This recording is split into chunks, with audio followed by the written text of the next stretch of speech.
வணக்கம். இந்த பதிவில் நீங்கள் பார்க்குறது ரெட் கலர் டிசம்பர். பல நிறங்களில் டிசம்பர் நம்ம பார்த்துருப்போம்.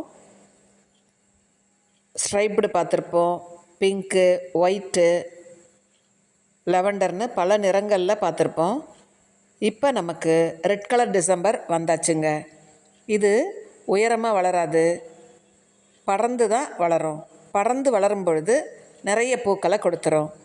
நம்ம பல பதியன்கள் வச்சு நிறைய செடிகளை உருவாக்கி இப்படி பெரிய செடியாக வச்சுக்கிட்டோன்னா நமக்கு தினம் தினம் இனி வரக்கூடிய காலங்கள் எல்லாமே பொதுவாக டிசம்பர் பனிக்காலத்தில் அதிகமாக பூத்துரும்.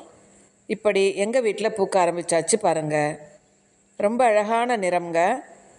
கொஞ்சம் வித்தியாசமாக இருக்கிறதுனால நம்ம எல்லோருமே விரும்பக்கூடிய நிறத்தில் இது இருக்குது. ஒரு அடர்த்தியான நிறம் இருக்குது பாருங்கள். எப்படி நீங்கள் கேமராவில் ஃபோட்டோவில் பார்க்குறீங்களோ அதே தான் நமக்கு நேர்லேயும் இருக்கும். அவ்வளோ அழகான நிறம்.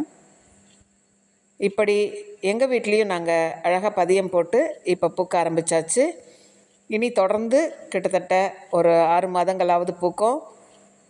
நீங்களும் இந்த செடியை வளர்த்துடலாம். உங்களுக்கு வேண்டுமானால் ஸ்க்ரீனில் தெரிகிற நம்பருக்கு கால் பண்ணி வாங்கிக்கலாம். தேங்க்யூ.